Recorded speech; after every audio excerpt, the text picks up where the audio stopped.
Greetings and salutations, everyone. I hope everyone is still doing well, and welcome to this early morning, middle of the night bonus upload. Before we jump on into it, a couple quick links. As many of you know, I rely on Patreon, PayPal, channel membership, and the merch to help the channel to continue to grow and go. Links to Patreon, PayPal, and channel membership is in the description below. Merch displayed directly under the video. Also, Dogman Frightening Encounters, Volume 1 through 3, the audiobook versions. They were written and researched by Tom Lyons, narrated and produced by me, Jeff Nadolny. Those audiobooks are available on Audible, Amazon, and iTunes, links to which are also in the description as well. And finally, last but definitely not least, if you'd really like to help support this channel to continue to grow and go, simply subscribe. It does not cost a cent. Click that like button, takes half a second. If you don't want to miss out on any of the informative uploads that I put out daily, click that bell icon, and folks, please leave a comment and share the video. Why? Well, these things really do help the channel to continue to grow and go. They definitely do matter, and I definitely do appreciate them. And now, everyone, I have taken far too much of your time. Let's jump in to this early morning, middle of the night bonus upload. Shall we? Today's bonus is a gentleman who he lives in Athens County in a little village called Gloucester. And he is 58 years old. He has done 10 years in the military between the Army and the National Guard. Now, he is an avid hunter. He is familiar with all of the fauna in Ohio. He and I were talking for about 2 hours, and I need to kind of lay the setting for you. It's a very strange experience that he had. It is violent and sad as well. I've never heard an encounter like this. I've heard of them being tactical, but during this experience, there's something that I've never heard. Anyway, he was in Wayne National Forest, and there is a cemetery called Salem Cemetery. He had been hiking most of the day using the Long Ridge Trailhead. He has 2 dogs, 2 foxhounds, and they were very loyal and very protective.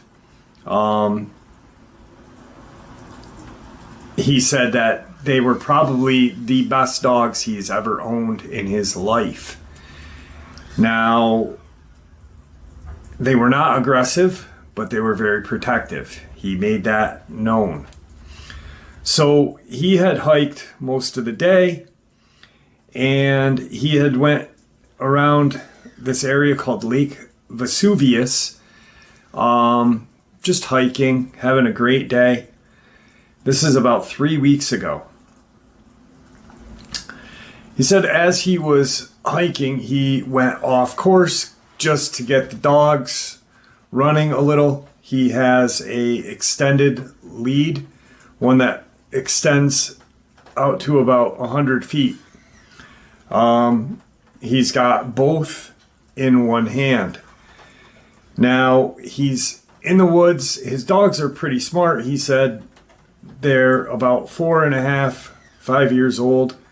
They are of different breeds. They're not brother and sister, but they have been raised together. One's older than the other. And so he is off of this road called Salem Hollow Road, southeast, going towards Salem Cemetery. He'd been hiking for a couple of hours at this point. There's some I guess, dilapidated buildings in that region.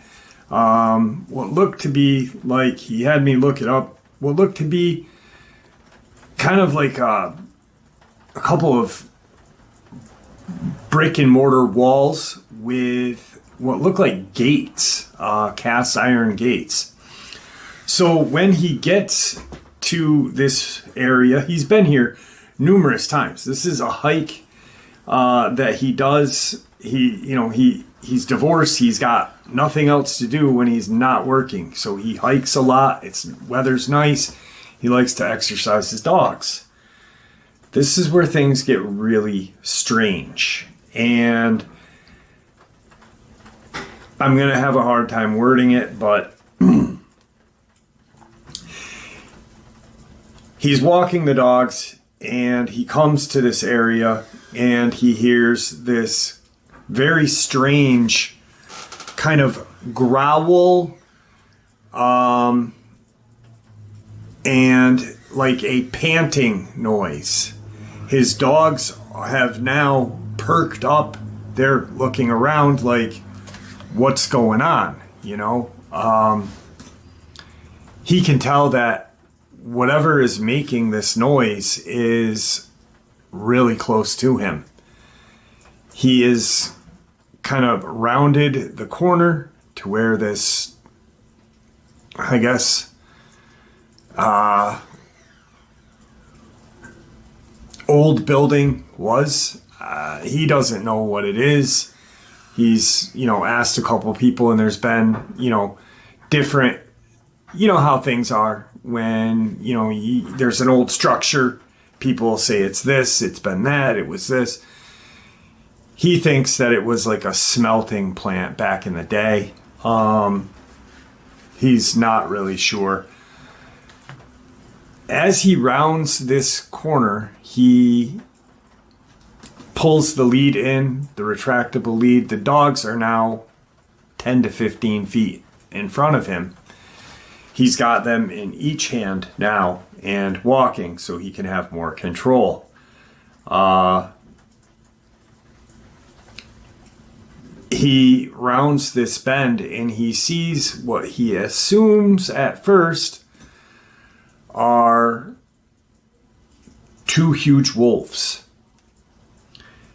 He is looking at them going, what's going on? These things are huge, and they are mating. Now, obviously, we have heard about dogmen having pups. I've really never heard of an encounter of someone seeing them mate. He said they were like in a position of a normal dog. When he sees them, these two creatures look over at him, he can see that they are obviously not wolves, not any kind of dog that he's ever seen. They're huge. He said even in the position that they were in it looked like two humans mating, but how dogs do. They turn and look at him. He then turns back the way he had come from, and he's starting to head back the way he had just come from. He's trying to get out as fast as possible. His dogs are, of course, acting like dogs would. They want to see what the heck's going on. His two dogs are kind of aggressive towards other dogs. So he's just like, we need to leave. These are not dogs. These are something that I've never seen before. I've heard of, but anyway. He gets probably a half a mile away. And he's like, okay, I'm good. I'm far enough away. He's probably 200 yards from Salem Cemetery. He said that as he's rounding this bend to get back onto Salem Hollow Road, he hears this ruckus. He said it sounded like two bulldozers just plowing through debris, old brush, just really coming at him. Now, he automatically assumes that it's what he had just seen about 15 minutes ago, you know. The dogs now have turned and they are frantic. They're smelling in the air. They're howling like beagle foxhounds do. And he sees one of them come out of the woods first. He can still hear the other one coming behind him, coming behind to where he is. He then has both dogs, both hands, both leads like this, and the one Dogman runs in front of his dogs and goes kind of to lead the dogs away, to pull him or whatever. He's thinking, as we're talking, that they are tactically trying to separate him and the dogs. And that's exactly what happened. So as he's trying to control his dogs, this Dogman ran past him, and his dogs are now focused on the Dogman that ran past him. He's focused on his dogs, but he's also focused on what's coming up behind him. He is armed. He is armed with a Glock 20, 10 millimeter. And the dogs are pulling at him. He's got too much going on at one time. He has two choices. He holds on to his dogs, and this creature comes and gets him from behind,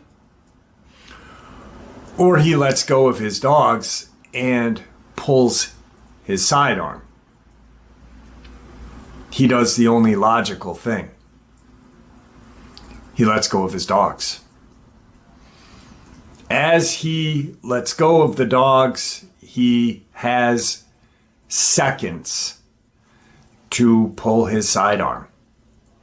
He pulls his sidearm and turns and takes a firing stance and shoots the dog that's coming at him. It is snarling at him.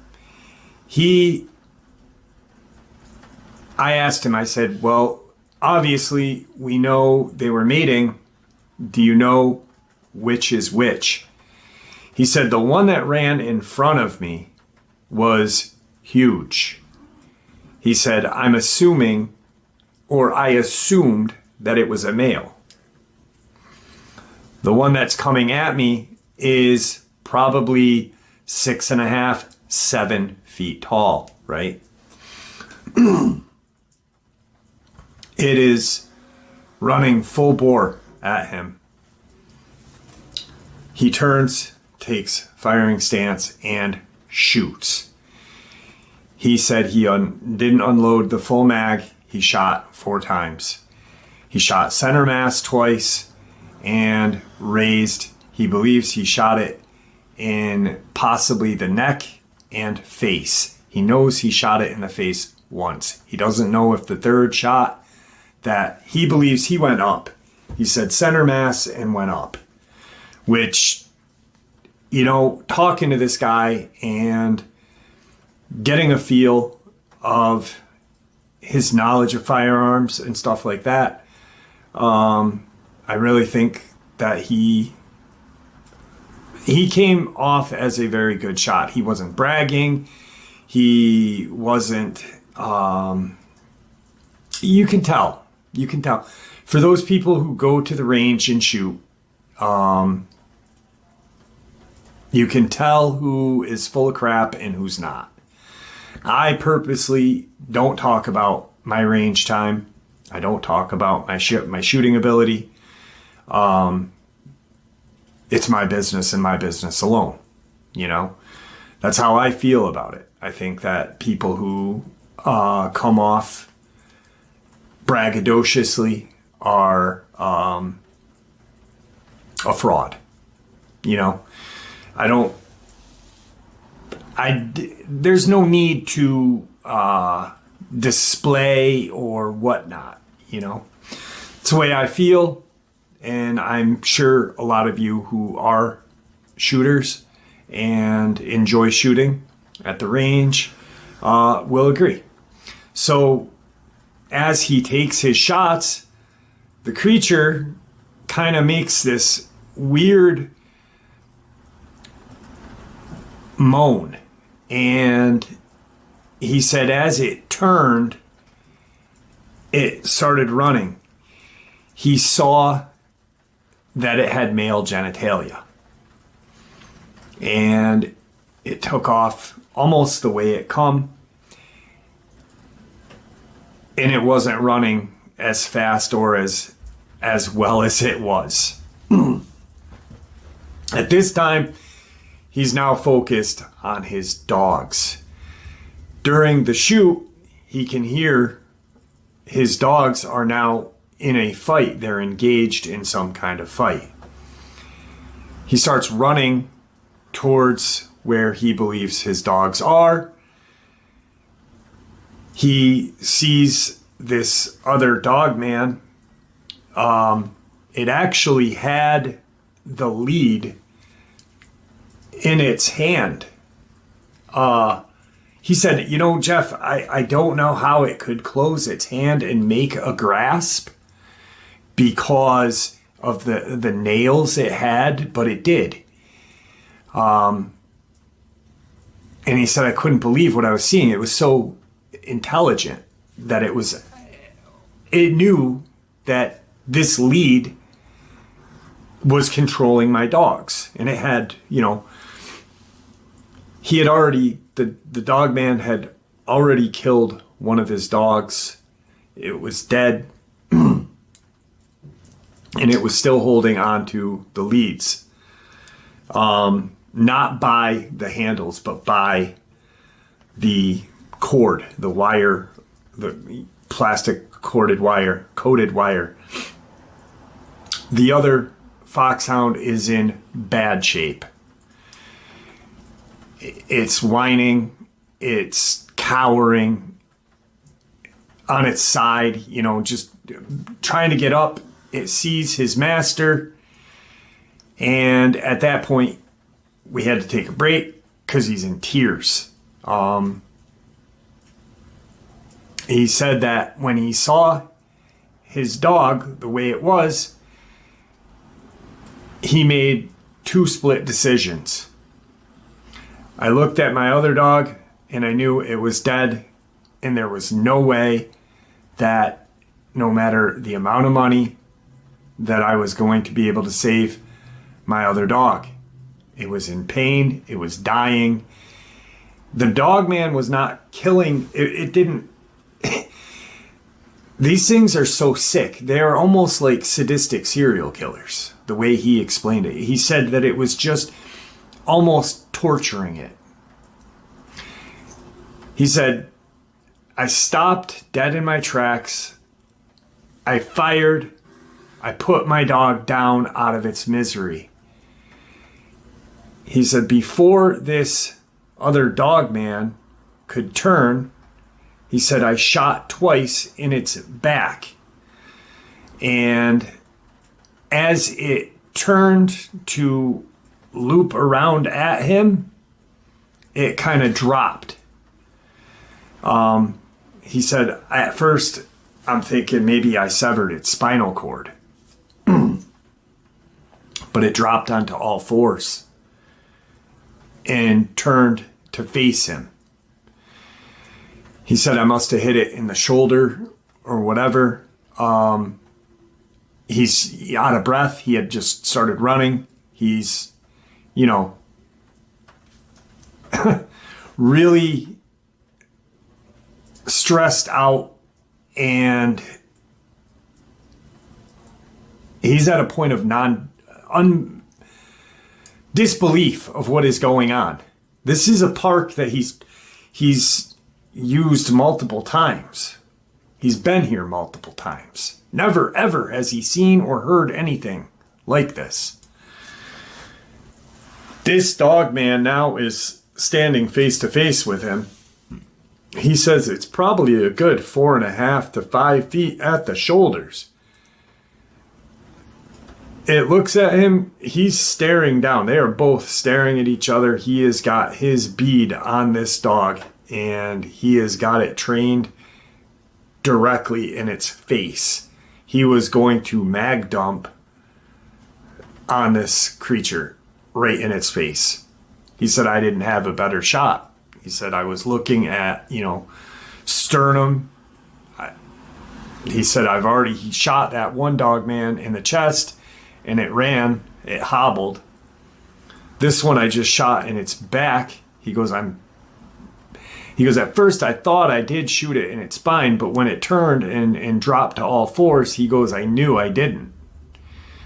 It was almost like those two shots didn't even matter with a 10 millimeter, which is strange. The Dogman looks at him. They're eyeing each other. It's snarling at him like a rabid dog. And it just takes off at him.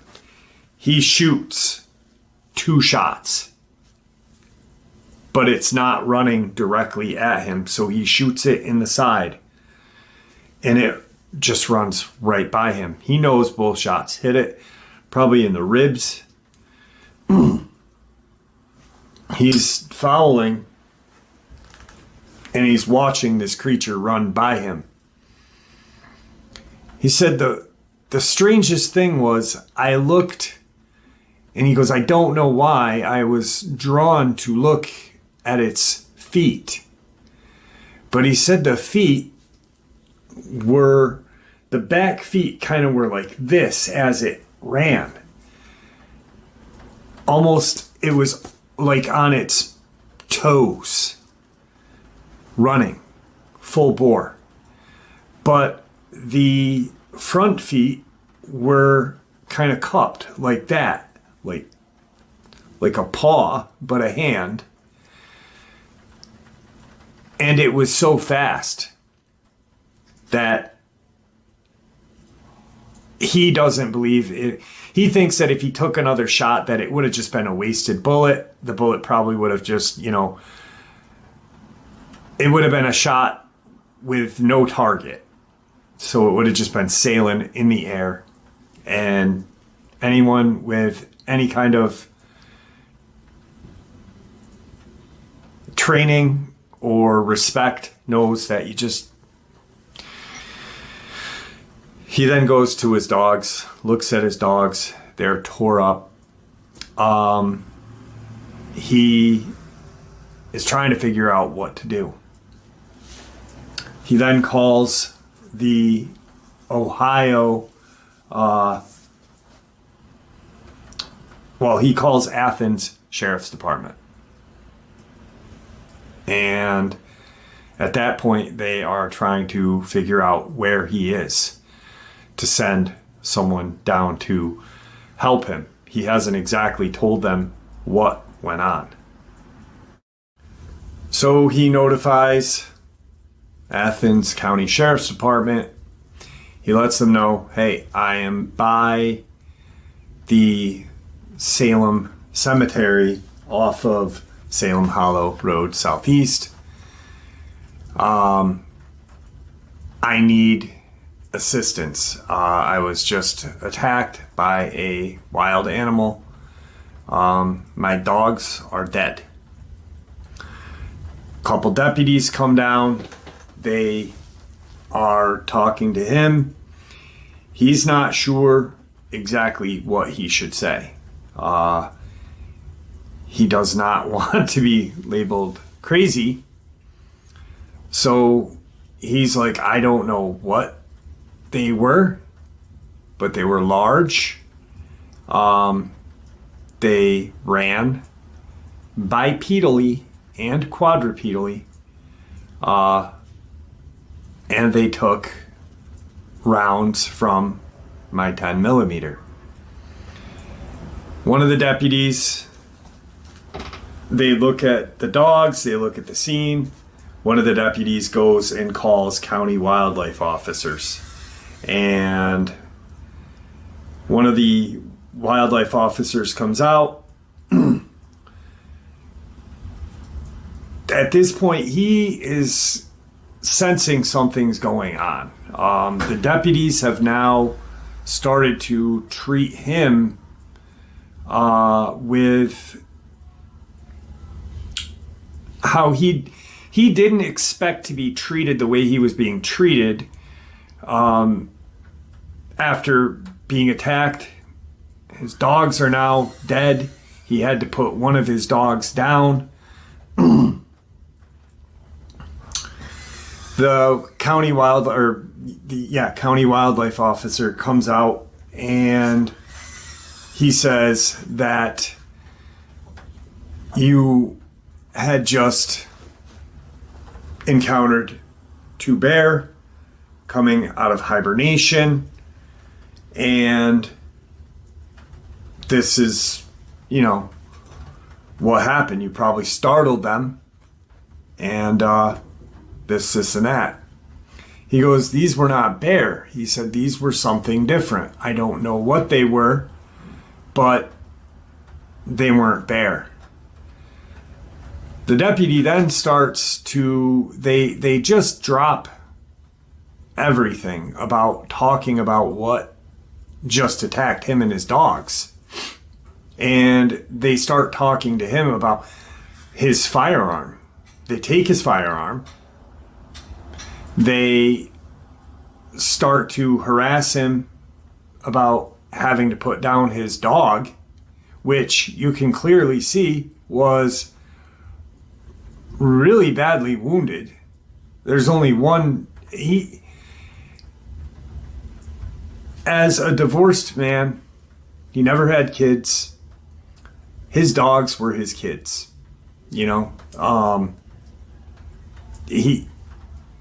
something that a normal person he's not a psycho, they're now giving him the runaround. They are really treating him like he's a criminal. No more mention of this bear attack. And they're saying you just wildly were shooting. You were wildly shooting at, these black bear.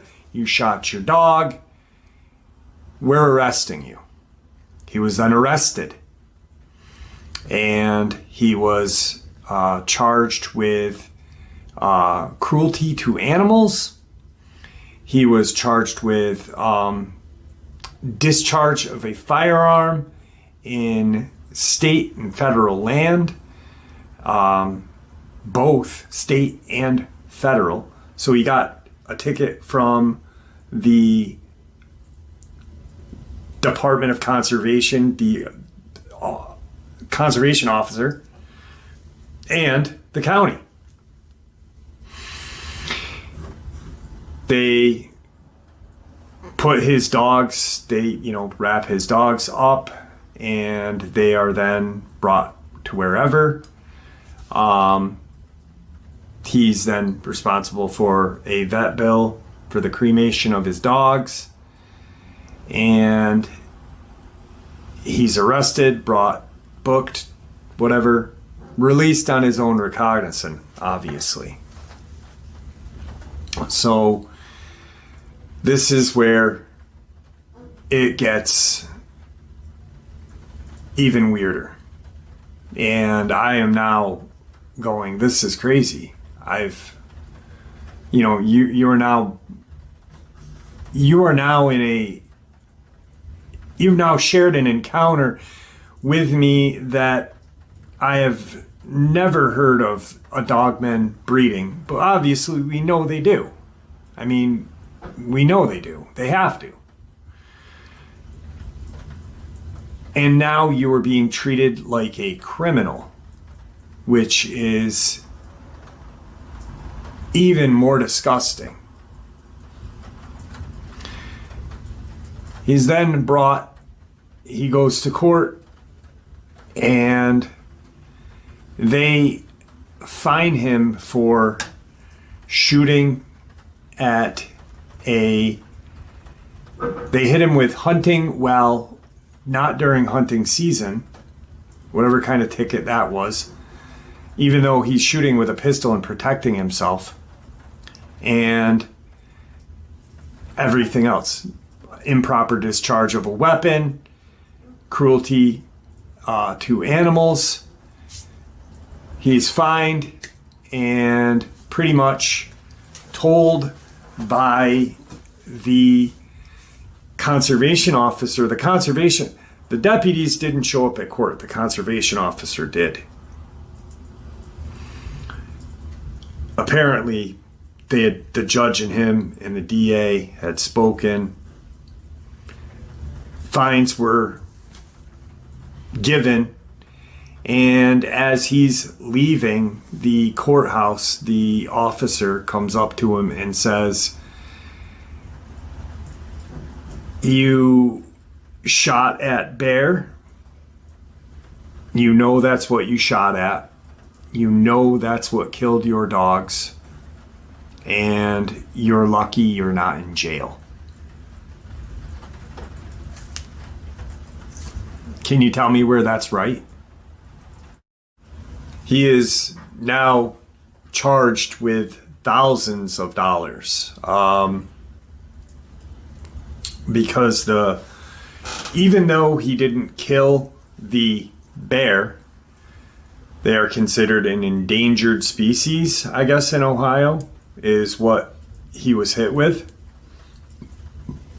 So then, as we're talking, I go online and I type in black bear breeding season, mating season. And it's somewhere between May and July. And there's a photo of two black bear mating. Very similar to what he described he had witnessed. And I said, "Listen, I'm not doubting you. I have to ask questions. I want to know, because I know that Ohio is a hot spot, and where he is in the location of Ohio, to me, would be a hot spot." I said, "Is this picture what you saw?" And, sent him a screenshot. And he said, "Jeff, this is not what I saw. I know what black bear is. I know how they look. I know how they run. I'm not." And I said, "Mel, I'm not doubting you. I just want to, ask the question. I've got to ask the question. What you said, how it ran, matches up to how a Dogman would run. A black bear isn't going to run and lead you and your dog separate. They separated him."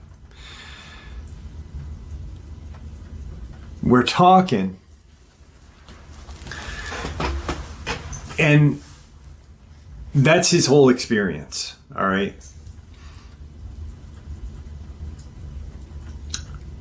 He's still fighting tickets. He's still fighting everything. He was not given his dog's ashes, their remains, but had to pay for the cremation. Also, I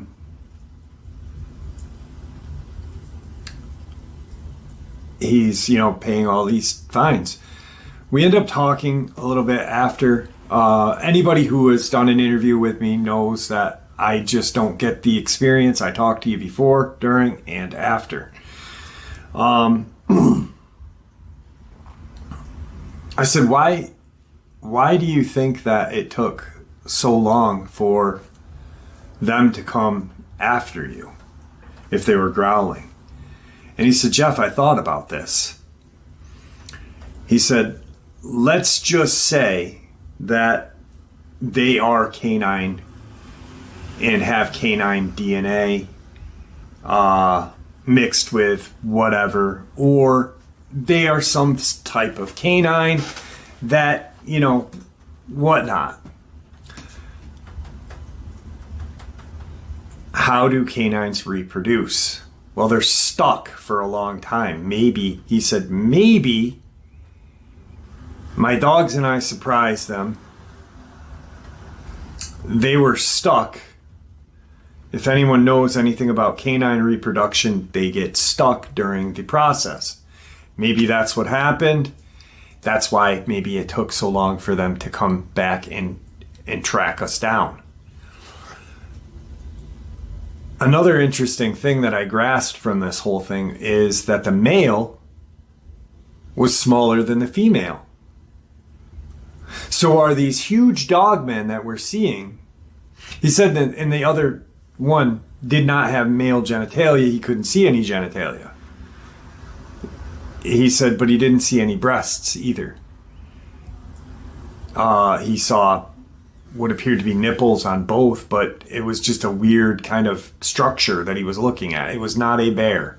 And it was certainly a mixture of a canine and a human. Some type of whatever. Now, my question is, I'm wondering if that's how it works. If male dogmen are smaller than female dogmen. Or if it was just this breeding pair that's how it ended up being. An amazing guy, just a really nice guy. I really feel for him. He's going through it. He did get his pistol back. But it's just, this poor guy went out for a walk, something that he's done a couple hundred times before, stumbles upon this, has this tragic and horrifying altercation, and then gets treated like a criminal.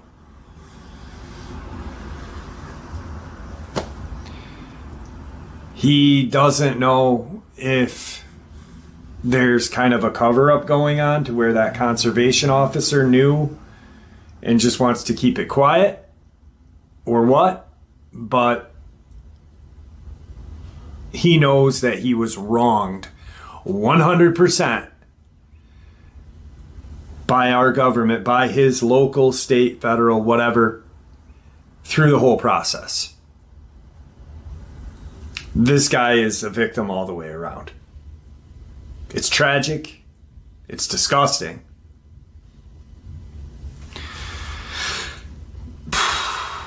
So, there's another question. If we are attacked by a dogman or threatened by a dogman, Bigfoot, whatnot, do we have the right to shoot or not?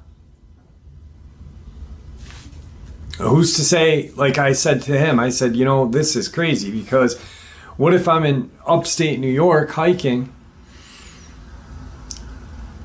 and I'm looking around looking for, clues about Tom Mezek's disappearance and this and that, and in New York State on the books is do not shoot Bigfoot. What happens if by chance a Bigfoot comes at me and I shoot him? Am I going to jail for murder? Am I going to get fined? This is not a joke. I'm not joking. These are questions we have to ask now. Do these things have rights? And I'm not, this is not a joke, because to me, what this guy went through is wrong 100%. And he really got wrung through the ringer. And there you have it, folks. I do hope you all enjoyed this early morning, middle of the night bonus as much as I enjoyed sharing it with you. I'd like to thank you all for supporting the channel. It is your support, after all, that helps the channel to continue to grow and go, and what gives us all a place and a chance to share our experiences and theories judgment-free. Everyone is simply treated with the respect that we deserve. Please stay safe, happy, healthy, and ever vigilant, keeping an eye on our children, pets, family, and friends. These creatures are real. These events have happened. Share this information with those you love and care about, and it may just help save their lives someday. Until next time, never stop asking questions, never stop searching for the truth, and God bless you all.